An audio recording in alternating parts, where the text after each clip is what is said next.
1, 2, 3, 4, 5, 6, 7, 8.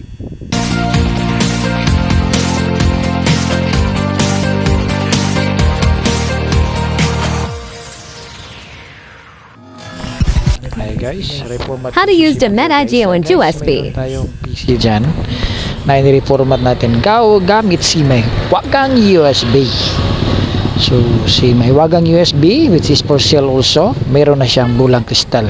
So pakita natin kung gaano siya kabilis at gaano kadali siya na reformat ang PC gamit si may wagang USB.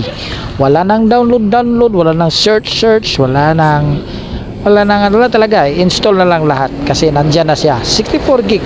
Ayan po, antabayan niyo po sa video na to. Thank you. So ayan na guys, ginamit na natin si may wagang USB, sinaksak natin sa likuran ng system unit na yan. So boot tayo dyan. So first to do is to boot up the computer through the USB. So sa akin kasi naka-gigabyte tayo, click natin yung F12. Ayan. So pag F12, may lumabas dyan na boot menu. Piliin nyo lang yung DAWA. Oh, DAWA, UEFI DAWA. Ayan. So andyan, lalabas yung mga nasa loob ng USB natin. May USB. Pili lang natin yung Windows 11 or Windows 10. So sa Windows 10, ayan, pinipili lang natin. So bilis lang guys. Wala ka nang hanapin pa. Andyan na lahat. So at that moment, naglo-load up na siya. Wala kang gagawin kundi mag-antay na lang hanggang lumabas yung menu. Ayan guys. So ito po ay step na step, masusundan nyo talaga. Ayan, paglabas nyan, so nag-oras tayo 2:59. Ayan. So next lang natin yan, tapos install, ganyan. So setup starting. So ayan, wait lang tayo ng konti. Ayan, lumabas na. So ayan, click lang natin, tapos sa baba, tapos delete lang yung mga partition. Pero kung kailangan ng mga files, ano lang, huwag nyo lang i-delete. Hanapin nyo lang yung drive C kung saan nakalagay. Ayan. So ganyan na. So click next lang. So magre-reformat na yan guys. Kasi pag meron ka na nito guys, forever ka na hindi magtawag ng PC technician. Kasi nga, andito na lahat. So at that moment, nag-install na siya for the Windows OS. Wala kayong gagawin kundi magantay na lang. Ayan, 2:59. Inurasan natin guys, 2:59. So makikita nyo talaga kung gaano kabilis ang pag-reformat pag meron kang mahiwagang USB. Ayan. Wait na lang natin till so possible forward na lang natin guys ha. Forward natin. Ayan. Ayan, forward na natin guys ha. Para mas madalian na lang. Ayan. Kasi makikita naman natin yung time mamaya kung anong oras siya natapos. So kahit forward natin yan, makikita naman yung time. 2:59 tayo nag-start. In less than 20 minutes guys, tapos na yung pag-reformat guys. Tapos install ka na lang ng apps at saka yung mga games. Yun na, tapos na. Ayan, nag-restart na siya guys. So wait na lang natin bumalik. Ayan, bumalik na siya. Ibig sabihin na kahit bunutin po yung USB na yan, okay na yan. Kasi nga naka-install ng OS na. Wait lang natin till maglo-load up siya. Ayan. Ayan. Para madalian na lang. Ayan. So, bumalik na. So at that moment guys, sundin nyo lang kung anong kailangan.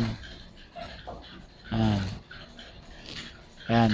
Next lang. Tapos kailangan lagay ng pangalan, tapos skip lang yan hanggang matapos. Ayan na. So makikita natin guys, oras niya is 3:06 sa 2:59, meaning 7 minutes pa ang nakalaan sa pag-start ng pag-reformat natin guys. Tingnan natin guys kung ano kabilis talaga. Guaranteed yan, less than 20 minutes tapos ng pag-reformat. Meron ka ng Word, update disabled na, tapos naka full activated pa. Ayan, ang OS at saka MS Office. Ayan guys, yung mahiwagang USB natin guys, para lang yung key holder. Pwede pang key holder. Yan, key holder nakalagay yan guys. Gamit ko yan guys kahit saan. yan lang dala ko. Ayan guys, tapos na. So a matter of more than siguro hindi maabot ng 10 minutes, tapos na. Lumabas na ang Windows. Ibig sabihin tapos na pag-reformat.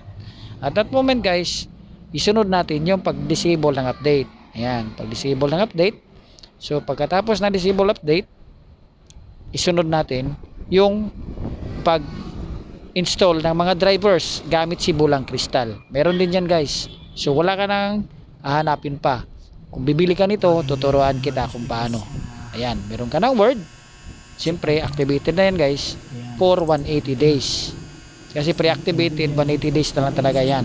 So kung gusto mong permanent, andun pa rin sa ating mahiwagang USB ang apps na yan.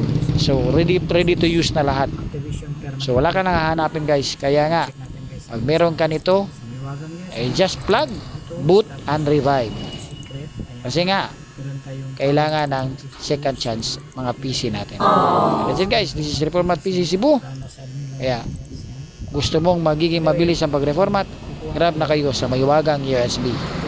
Medyo pricey, but worth it. Magagamit mo habang buhay.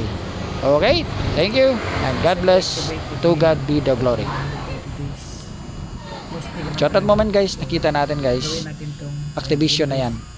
180 So nakita natin 180 days kasi nga pre-activated siya. Kailangan natin i-permanent. So ginawa natin yan, pina-permanent natin. Yan, gamit si mahiwagang USB, andyan pa rin sa loob. Yan. So Still ina-activate na natin si Windows at saka yung OS. So wala ka nang hanapin guys, wala ka nang download, search, wala ka nang download, install na lang lahat. Kahit walang internet, makapag-reformat talaga. Thank you for watching and God bless. Ayan, activated na siya guys. And change saka check activity status, activation status, yan Windows permanently activated, Office permanently activated. So goods na guys. Yan guys, dalawa yan. So yan guys, goods na ang PC. Since done na lahat, ayan, tinetesting natin ang unit. Here we go. Masulod sa Windows kayo.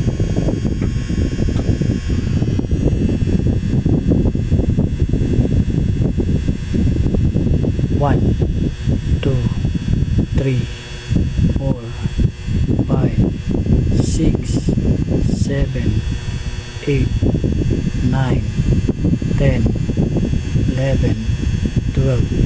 Yan guys, 12 seconds, goods na. Pasok na Windows. Ganon katindi ang ating mahiwagang USB. Let's go.